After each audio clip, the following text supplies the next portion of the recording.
Hello everyone and welcome back to my channel. I apologize for the delay in videos. There was some stuff that happened last week with work and needed to end up covering some extra shifts for some people. So I didn't get a chance to sit down and write out my script and kind of go through it a couple of times before posting anything. So I apologize for that, but we're going to jump right in to today's video, which is, what is Celtic paganism?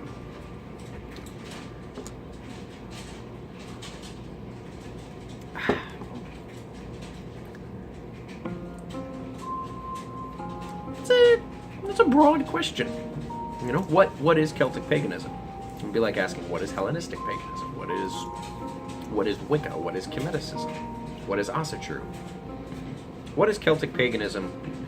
Celtic paganism is in modern terms, Celtic paganism is a form of pagan polytheistic worship steeped in the culture and traditions of the ancient Celtic people. The ancient Celtic people came from Ireland, England, Scotland, Wales, and Gaul. Those are like the big five. You've also got the Picts, which were a Celtic people, but I don't know a lot about those. If it's interesting to anybody, I will look it up and I will do a video on it later. So just let me know in the comments below. But those are the big five: England, Ireland, Scotland, Wales, and Gaul. If you aren't familiar with where Gaul is, in modern day we call it France.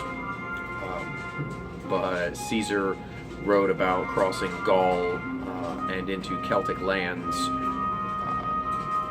And so based on that, we've kind of pieced together that Gaul was France, or a large part of France, sort of like northern France, I guess.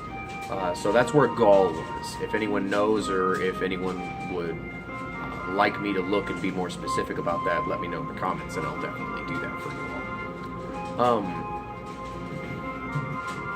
But so modern Celtic paganism comes from those areas, comes from traditions of those people, comes from folk tales from those people, comes from gods and goddesses of the people of those areas. Celtic paganism is rife with stories of gods and goddesses and wars and kings,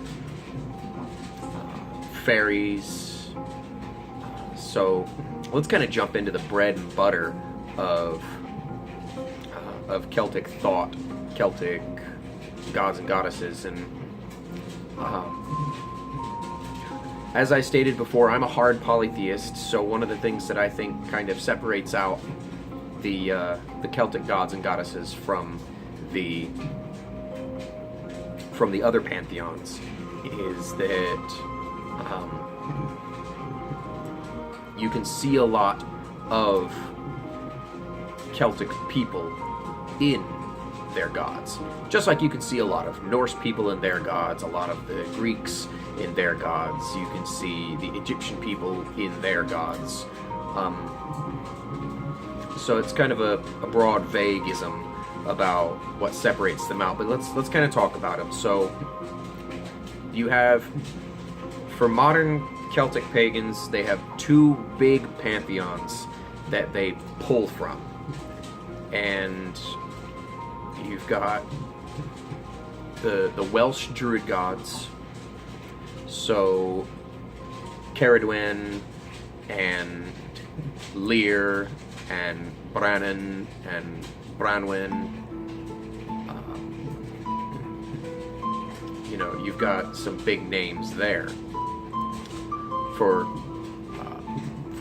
what I would consider more of a Welsh Celtic. Now, of course, there were stories of the other gods and goddesses from Celtic pantheon, but we'll get to them in a second. So, a lot of modern Celts look at things like the story of Ceridwen and Taliesin, you know, the greatest bard who came out of Wales. They look at the story of the children of Lear. And then, of course, you have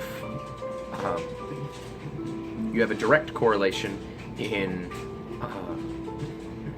the Tower at London Tower, where a man keeps the ravens, because in ancient times the myth goes that the god Bran was slain in battle, but his head was kept, and so his head resides at the Tower of London, and his head called forth all these ravens to fly to and from the tower and bring him news so that he could watch over the land. And so long as there are ravens in his tower, never will England be invaded. And that's the story. So that's the god Bran. And today there are even still ravens at London Tower. You can follow a man on Facebook who calls himself the Raven Master, and he has a lot of what I would consider rather adorable videos of him bonding with the various birds at the London Tower. It's amazing. I love it. It's important to note, I think, that the Welsh gods and goddesses were not only worshipped in Wales. They were also worshipped in Gaul and in England and Scotland and Ireland even. And that leads me into Irish gods and goddesses. So with the Welsh gods and goddesses, you have sort of all of the druidic gods and goddesses, Cernunnos, Avrova, and you've got Caradwen and Mordfin and Branwen and Bran and Brannan and Lear, and boom. In Irish myth, you have Manannan and a different pantheon, Danu and the Tuatha De Danann. Now the Tuatha are some of the more commonly referred to Celtic gods in modern Celtic practice. The Morrigan, the Dagda, Lu,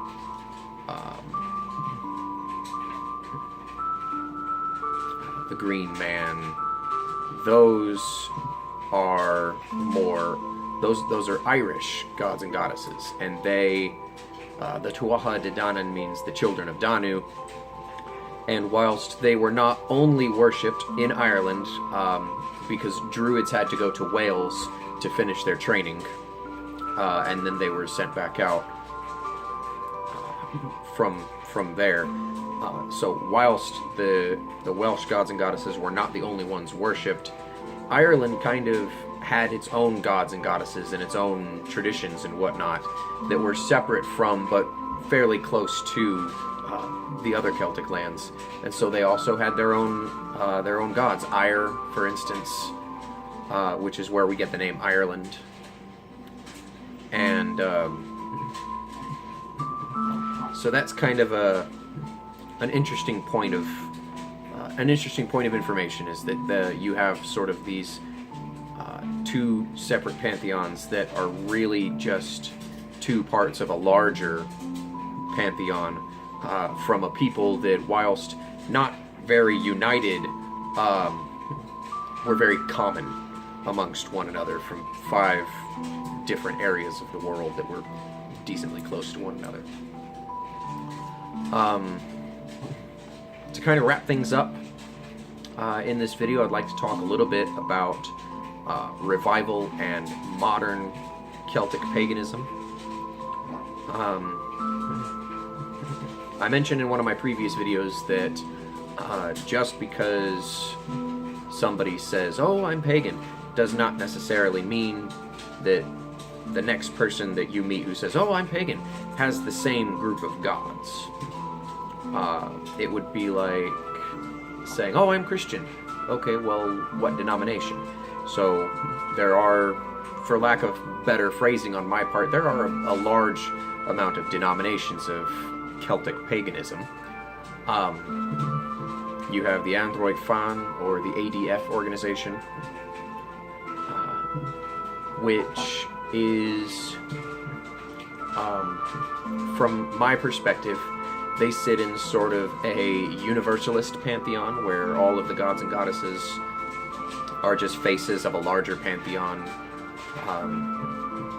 So it's a little softer than my hard polytheism. You have the Order of Bards, Ovates, and Druids,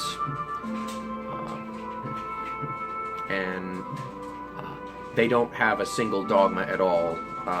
In fact, one of their key teachings is sort of self-discovery, deciding on your own how you intend to worship the greater divine. And they talk a little bit more about the imagery and the ideology and whatnot than they do talking about the gods and goddesses, except in places where they use a story about the gods or goddesses to talk about a particular point that they want to make. So that's the Obad. You've also got the Neo-Celtic Shamanic Revival, which I'm not entirely certain is all one organization either. There are a lot of Neo-Celtic people who study on their own and practice on their own or in their own little family groups. I call those family trads. So family tradition. But they also kind of steep themselves in Celtic thought, Celtic imagery, and, you know, trying to reconnect with their Celtic ancestors. And then you have Celtic Reconstruction, which is trying to reconstruct as best as possible what the Celtic people would have thought or done or practiced to the best of their abilities from old texts that were written by the monks in Old Gaelic.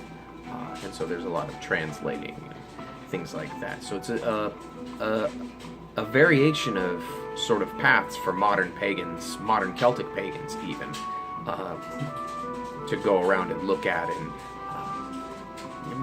pull from and be a part of and all that. So that's kind of Celtic Paganism 101. I will be doing excuse me, I will be doing further videos that will go a little bit more in depth into the Celtic pagan stuff. And so kind of what I want to leave everyone with is not all Celtic pagans are the same, though we do tend to draw from a lot of the same material. We have a lot of the same source material. The music that you're hearing in the background is more music by Derek and Brandon Fletcher, amazing musicians and composers. This one is titled 1 Hour of Fairy Music. And I like fairies, so I'm going to listen to a lot of fairy music and fairy tale music and, you know, just sort of magical ambiance, as it were, in my videos. So if you like that, give them a like and a follow. If you liked this video, thought that it kind of cleared up anything that you had, or if it stirred your brain up and made you come up with new questions, something that you want to learn, something you want to look into, give me a like and a subscription. Leave me comments in the comment section below with your questions, and I'll see you in the next video. Blessings of the Forest with you all.